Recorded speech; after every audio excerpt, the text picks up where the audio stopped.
Amin. Oke, semuanya saya persilakan untuk bisa duduk. Shalom semuanya. Sekali lagi, shalom semuanya. Iya, ini adalah ibadah Army of God ya, jadi harus lebih antusias, harus lebih on fire lagi ya. Nah, hari ini saya akan menyampaikan sebuah firman Tuhan dengan tema supernatural. Ya, supernatural. Saya mau bagikan beberapa cerita supernatural yang pernah terjadi dan tercatat di dalam firman Tuhan. Pastinya banyak ya, pastinya banyak. Kita buka dulu salah satu ayatnya di Yohanes 2 ayat 9 sampai yang ke-10. Ya, Yohanes 2 ayat yang 9 sampai yang ke-10. Yang sudah dapat katakan yes. Sekali lagi, yang sudah dapat katakan yes. Oke, saya bacakannya. Yohanes 2 ayat 9 sampai yang ke-10. Setelah pemimpin pesta itu mengecap air yang telah menjadi anggur itu, dan ia tidak tahu dari mana datangnya, tetapi pelayan-pelayan yang mencedok air itu mengetahuinya. Ia memanggil mempelai laki-laki dan berkata kepadanya, setiap orang menghidangkan anggur yang baik dahulu, sesudah orang puas minum, barulah yang kurang baik. Akan tetapi engkau menyimpan anggur yang baik sampai sekarang. Oke, ini adalah mukjizat, ya. Ini adalah perkara supernatural yang terjadi, yaitu air berubah menjadi anggur. Oke, itu yang pertama. Yang kedua, tongkat. Tongkat yang dipakai oleh Musa, ketika tongkat itu dilemparkan, berubah menjadi apa? Ular. Dan tongkat pula yang sama, itu memukul lautan itu dan membelah dua. Sehingga bangsa Israel bisa melewati laut itu dari kejaran bangsa Mesir. Ya, saya mau bilang dua cerita ini cukup membuat kita melihat kalau Tuhan itu luar biasa banget. Kalian tahu air yang berubah menjadi anggur, itu adalah air, kalau kalian baca perikop ini, kalian akan tahu air itu adalah air apa? Itu adalah air untuk membasuh. Ya, jadi itu adalah air yang dipakai untuk membasuh. Tapi Tuhan menjadikan itu menjadi anggur yang baik. Bukan anggur yang abal-abal. Tadi di ayat ke-10 tuh bilang apa? Kok kamu bisa menyimpan anggur yang baik itu sampai akhir? Biasanya orang tuh menyediakan anggur yang baik di awal dan anggur yang kurang baik. Tapi anggur ini sampai akhir pun masih baik. Padahal itu adalah berasal dari air yang dipakai untuk membasuh. Keren banget. Terus tongkat yang membelah lautan itu bukankah tongkat biasa? Kok bisa? Kok bisa sih tongkat memukul terus lautan terpisah? Sehingga bangsa Israel bisa melewatinya itu. Itu perkara yang supernatural, tapi itu dimulai dari hal-hal yang natural. Ya, jadi apa yang natural bersama dengan Tuhan akan menjadi sesuatu yang supernatural. Oke, hari ini saya akan membawa kita belajar dari satu tokoh Alkitab. Saya yakin ketika saya sebut namanya, kalian mungkin ada di tempat ini yang baru pertama kali dengar. Dia nggak familiar sama sekali. Nggak familiar, bahkan di Alkitab dia dicatat cuma 2 kali. Namanya disebut di Alkitab cuma 2 kali. Itu ada di Hakim-Hakim 3 ayat 31 dan Hakim-Hakim 5 ayat 6. Tapi kita hanya akan baca satu di Hakim-Hakim 3 ayat yang ke-31. Ya, kita sama-sama bisa buka dulu. Nanti saya akan kasih tahu siapa tokohnya. Ya, Hakim-Hakim 3 ayat yang ke-31.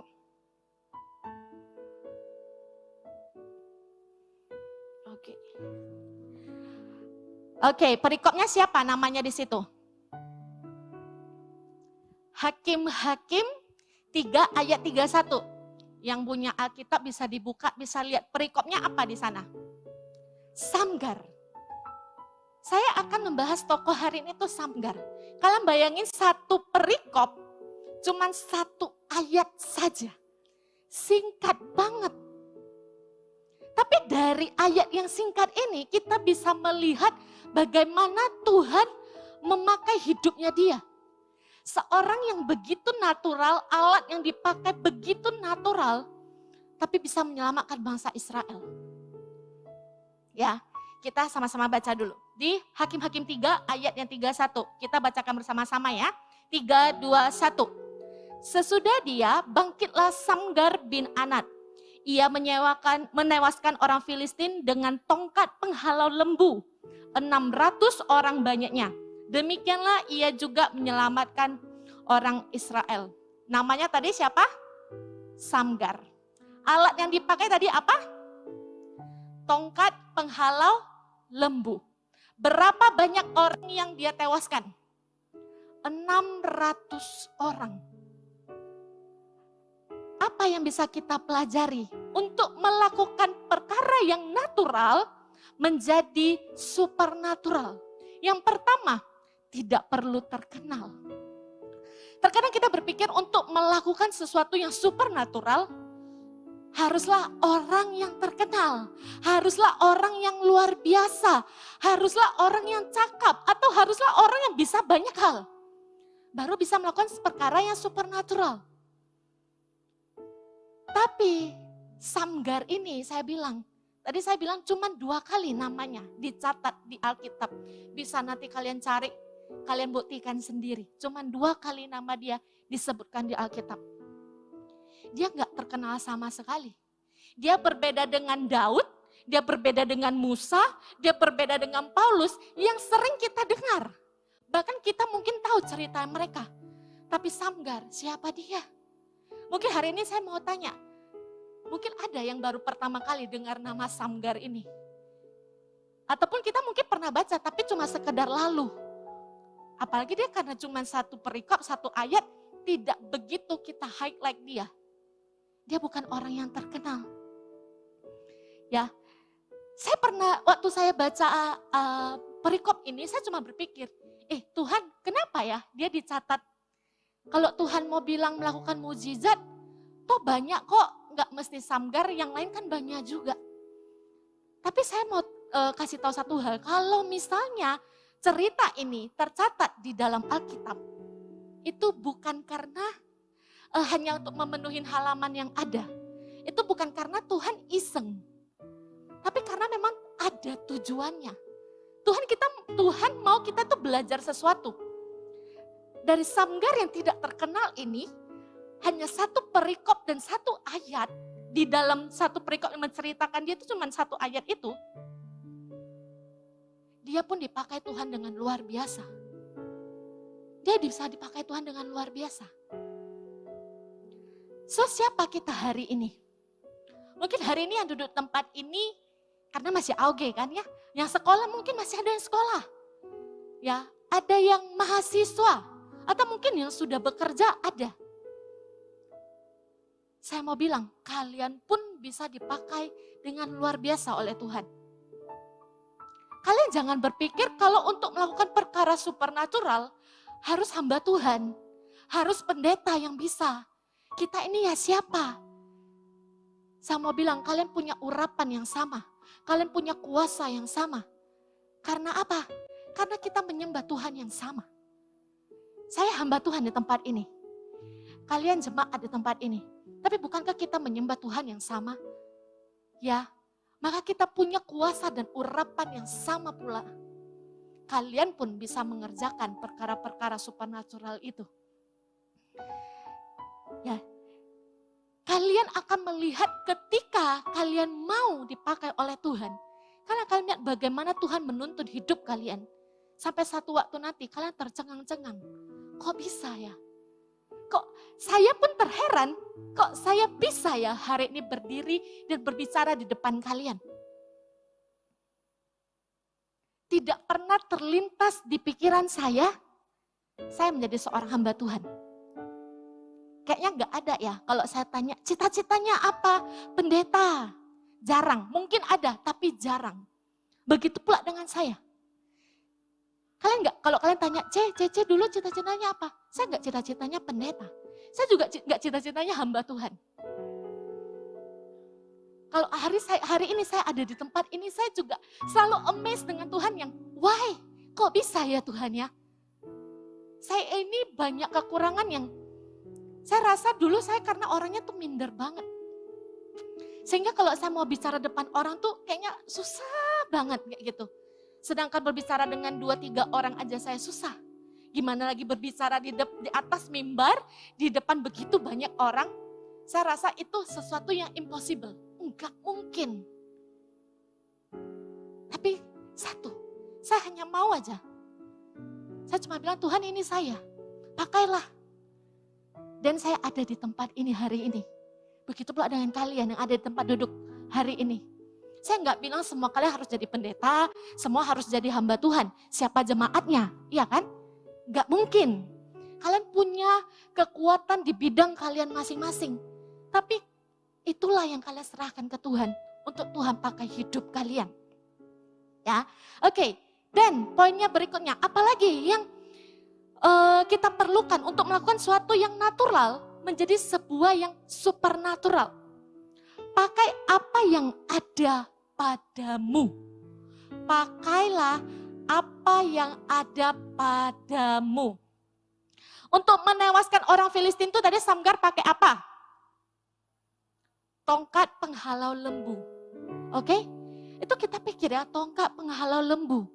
Itu bukan senjata yang dipakai, biasanya pedang gitu ya, atau senjata yang lain untuk dipakai untuk berperang. Gak pernah ya dengan orang pakai tongkat penghalau lembu untuk berperang. Tapi itu bisa menewaskan 600 orang Filistin. Tidak waktu ketika Samgar ini mau melawan orang Filistin itu dia kan gak pergi dulu. Oh nanti ya saya cari pedang aja dulu, saya mau cari ini dulu. Enggak. Dia hanya pakai apa yang ada di tangan dia. Yaitu apa? Tongkat penghalau lembu. Tapi itu pun bisa membuat dia menyelamatkan bangsa Israel. Hari ini, kita kalau mau dipakai Tuhan, kita mau melakukan sesuatu yang supernatural, kita tidak perlu mengusahakan, aku harus punya ini dulu. Aku harus punya itu dulu. Aku baru bisa dipakai Tuhan untuk mengerjakan perkara yang supernatural ini. Saya bilang apa? Enggak. Pakai apa yang ada padamu hari ini. Kamu punya apa hari ini? Bukankah Tuhan berkata setiap dari kita diberikan talenta?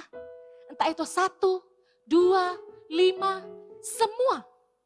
Kalau kita mau selidiki, minimal 1. Setiap dari kita punya 1 minimal. Tapi kamu perlu cari tahu apa itu. Apa yang ada padamu hari ini. Itulah yang kamu pakai menjadi senjata kamu untuk dipakai oleh Tuhan. Kamu tidak perlu cari ini, cari itu untuk dipakai Tuhan. Yang membuat kamu menang di dalam peperangan. Bukan ketika kamu punya banyak hal. Tapi ketika kamu mengandalkan Tuhan, ketika kamu berjalan bersama dengan Tuhan, dengan apa yang ada padamu saat ini, itu yang akan membawa kemenangan di dalam hidupmu. Kita lihat satu ayat lagi di Mazmur 20. Mazmur 20 ayat 8-9. Ya, Mazmur 20 ayat 8 sampai yang ke-9. Saya bacakan ya. Orang ini memegahkan kereta dan orang itu memegahkan kuda. Tetapi kita bermegah dalam nama Tuhan Allah kita. Mereka rebah dan jatuh, tetapi kita bangun berdiri dan tetap tegak. Kita mau mengandalkan apa hari ini? Kita mau bilang kita bisa banyak hal. Kita punya banyak hal. Tapi kalau kamu tidak ada Tuhan di dalam hidupmu, sia-sialah semuanya. Kamu hari ini mau bilang apa? Seperti di Alkitab bilang apa? Kamu mau menggahkan kereta, kamu mau menggahkan Tuhan. Itu tidak akan ada gunanya kalau Tuhan tidak ada di dalam hidupmu dan kamu tidak mengandalkan Tuhan. Tuhan itu segalanya. So meskipun hari ini kamu gak ada apa-apa, tapi kamu punya Tuhan di dalam hidupmu. Itu pun membawa kemenangan di dalam hidupmu. Tadi dibilang apa? Mereka mengandalkan kuda, mereka mengandalkan kereta, tapi apa? Mereka rebah dan jatuh. Tapi ketika mereka bermegah dalam Tuhan, tetapi kita bangun berdiri dan tetap tegak. Mereka yang mengandalkan Tuhan, mereka tetap berdiri dan tegak. Jadi hari ini pakailah apa yang ada padamu. Hari ini kamu punya kelebihan apa? Misalnya kamu orangnya jago di kreatif mungkin. Pakailah itu. Apalagi zaman sekarang, kreatif itu sangat diperlukan.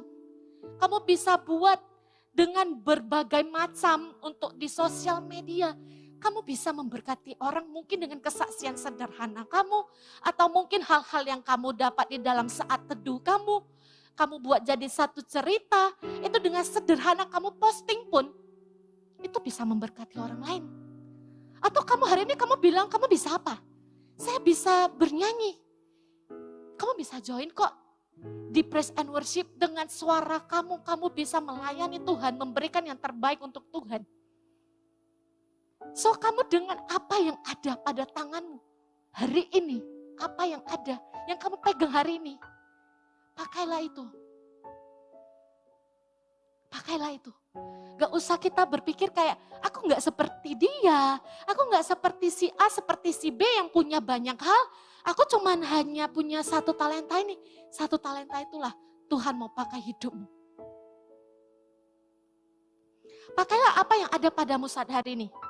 Yang mau talenta itu 1, 2, atau 5. Pakai itu untuk memuliakan nama Bapamu yang di sorga. Pakailah itu untuk mencetak sejarah. Pakailah itu untuk membawa semakin banyak orang mengenal Tuhan. Sederhana ya. Jadi gak perlu kita harus bisa menguasai banyak hal. Tapi kalian harus cari tahu dulu apa yang ada dalam hidup kalian. Kembangkanlah itu dan muliakanlah Bapamu yang di sorga. Poin yang terakhir. Apa yang bisa kita kerjakan untuk mengubah sesuatu yang natural menjadi supernatural? Mulailah dari sekarang. Mulailah dari sekarang. Sebenarnya apa sih yang menjadi penghambat terbesar orang dipakai oleh Tuhan? Satu hal, menunda. Aku belum siap, nanti aja ya. Aku belum bisa. Banyak hal, aku gak mampu. Itu sebenarnya hanya alasan yang kita buat untuk menunda. Mulailah dari sekarang. Kalau kita bilang, saya belum siap, saya belum ada waktunya. Timing itu harus kamu ciptakan. Jangan sampai kamu miss. Jangan sampai kamu melewatkannya. Ketika momentum itu lewat, gak akan bisa kembali lagi.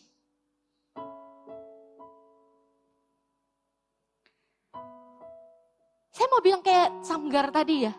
Samgar itu mungkin ya kalau kita lihat dari alat yang dia pakai ya. Dia itu kan tadi cuma pakai apa? Tongkat penghalau lembu. Maybe dia kalau gak petani dia peternak mungkin. Memang gak dicatat sih di dalam firman Tuhan dia profesinya apa. Tapi kalau tongkat penghalau lembu itu dipakai untuk menghalau lembu ketika membajak. Ya. Dia nggak melihat, loh saya hari ini profesi saya apa? Yang di tangan saya ini cuma tongkat penghalau lembu. Dia nggak lihat itu. Dia nggak lihat keterbatasannya dia. Dia mulai dari sekarang. Kalau dia tidak mulai dari sekarang, saya percaya dia tidak akan bisa menewaskan 600 orang Filistin itu. Kalau dia lihat, nantilah kalau saya sudah bisa, nantilah kalau saya mungkin profesi saya nggak petani, saya misalnya jadi tentara mungkin, prajurit mungkin, saya baru bisa melawan mereka. Enggak.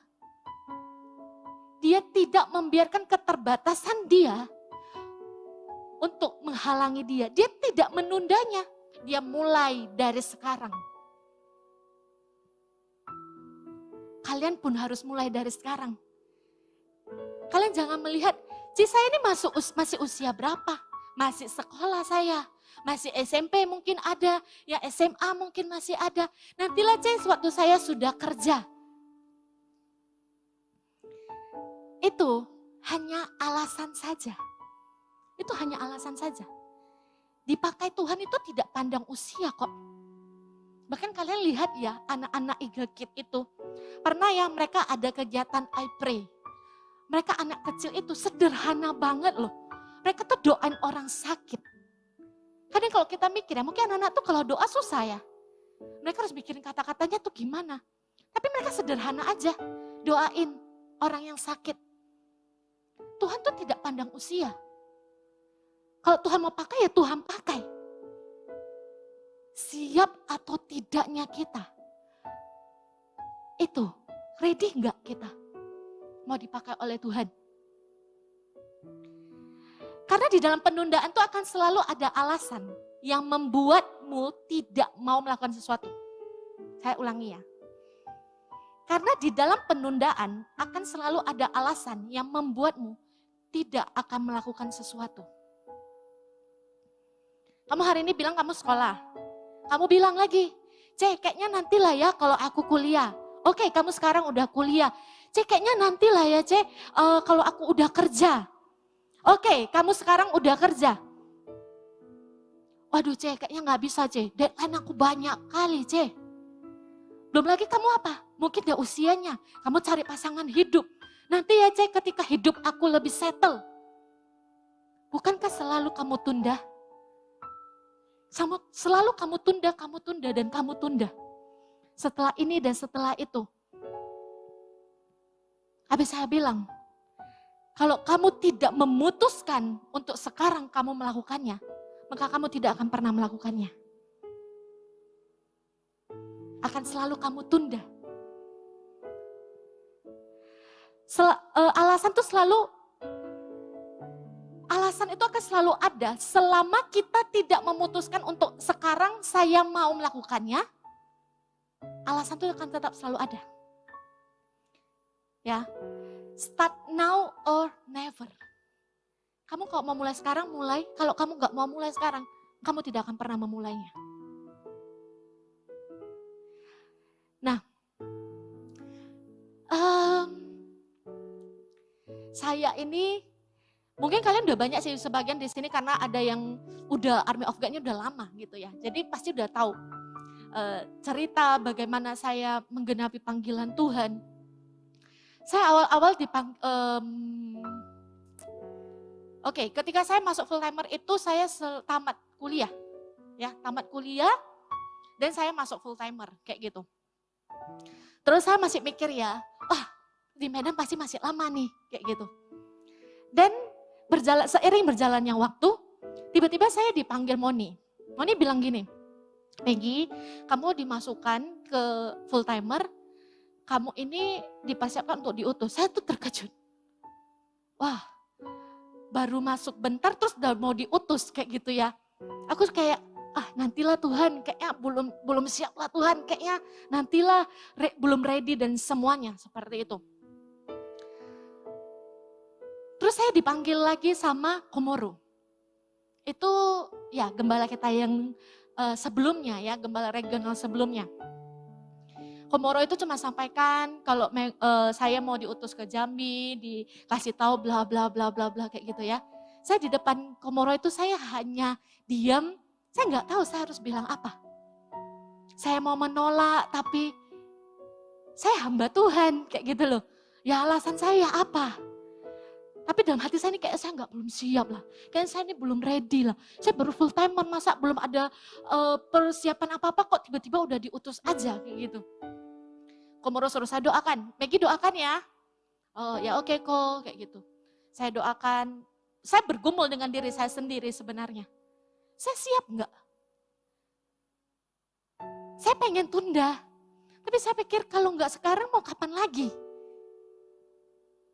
Momentum itu saya nggak tahu bakal kembali lagi itu kapan. Kalau saya miss ini sekarang, I don't know kapan lagi saya bisa dipakai Tuhan. Ya, alhasilnya Meskipun enggak gampang ya. Enggak gampang, alhasilnya saya memutuskan, oke, saya mau berangkat. Meskipun ya di dalam persiapannya, untuk izinnya, semuanya tuh enggak gampang, susah. Tapi saya cuma mau bilang, saya mau taat. Saya mau taat aja. Saya enggak mau tunda panggilan itu. Mulailah dari sekarang.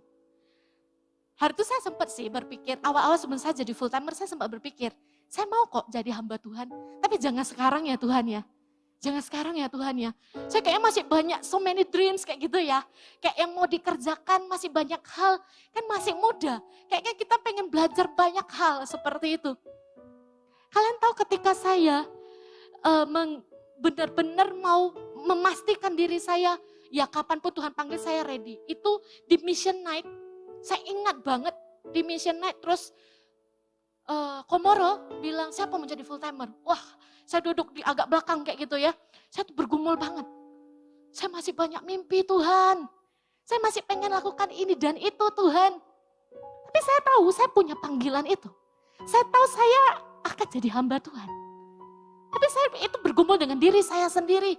Wah, gimana nih. Entah saya waktu itu kenapa, saya melangkahkan kaki saya maju di altar call itu. Di saat itu saya tidak bisa lari lagi. So mau kapanpun Tuhan panggil, ya I'm ready kayak gitu. Itu loh. Jadi hari ini mulailah dari sekarang. Jangan tunda. Kalau memang kamu tahu mulai sekarang, apa yang bisa saya lakukan? Saya mau lakukan. Kerjakan. Ketika kalian tahu ya, visi gereja misalnya. Kalian tahu visi gereja. Dan kalian memang masih muda. Maybe nggak bisa melakukan banyak hal. At least what you can do, apa yang bisa kamu lakukan. Jangan tunda itu. Jangan besok, lusa, 1 bulan, 2 bulan. Itu hanya alasan yang kamu buat untuk menghindari panggilan Tuhan di dalam hidupmu. Kamu nggak akan bisa lari sih. Ya, jadi taat saja. Mulai dari sekarang, hari ini siapa kalian? Masih muda. Justru di masa muda kalian, ketika kalian bisa memberikan yang terbaik untuk Tuhan, itu luar biasa banget loh. Gak ada orang yang bisa seperti itu. Di luaran sana, mungkin masa mudanya kita, masa mudanya mereka dihabiskan untuk apa? Have fun. Mereka bisa melakukan banyak hal. Tapi ketika kalian bisa menyerahkan masa muda kalian untuk dipakai oleh Tuhan. Kalau bisa tuh thumbs up. Itu keren banget. Karena apa? Kalian berjalan melawan arus. Tapi untuk apa? Untuk Tuhan. Untuk Tuhan. Bukan untuk siapa-siapa. Kamu sadar apa yang kamu lakukan semua itu untuk Tuhan. Untuk melakukan perkara yang supernatural hanya butuh kita semua, saya dan kalian semua yang natural. Kita yang apa adanya. Kita mungkin gak bisa banyak hal, kita mungkin terbatas. Tapi biarkan ketaatan kamu, kesetiaan kamu, kesederhanaan kamu mengikuti Tuhan. Itu yang menjadikan yang natural menjadi supernatural. Kita bacakan satu ayat terakhir. Saya minta PAW bisa maju ke depannya. Semuanya sambil bangkit berdiri, kita bacakan satu firman Tuhan di 1 Korintus 1 ayat 26 sampai yang ke-28. 1 Korintus 1 ayat 26 sampai yang ke-28. 1 Korintus 1 ayat 26 sampai yang ke-28. Kita bacakan bersama-sama ya, dengan suara yang terbaik, 3, 2, 1. Ingat saja saudara-saudara bagaimana keadaan kamu ketika kamu dipanggil menurut ukuran manusia. Tidak banyak orang yang bijak, tidak banyak orang yang berpengaruh, tidak banyak orang yang terpandang. Tetapi apa yang bodoh bagi dunia dipilih Allah untuk memalukan orang-orang yang berhikmat.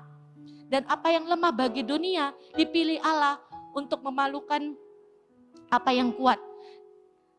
Ayat 28, dan apa yang tidak terpandang dan yang hina bagi dunia dipilih Allah, bahkan apa yang tidak berarti dipilih Allah untuk menyediakan apa yang berarti.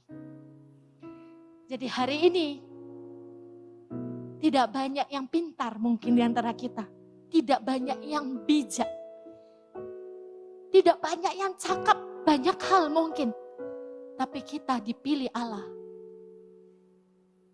untuk memuliakan namanya. Kita dipilih Allah untuk dunia tahu kalau bersama dengan Tuhan kita bisa.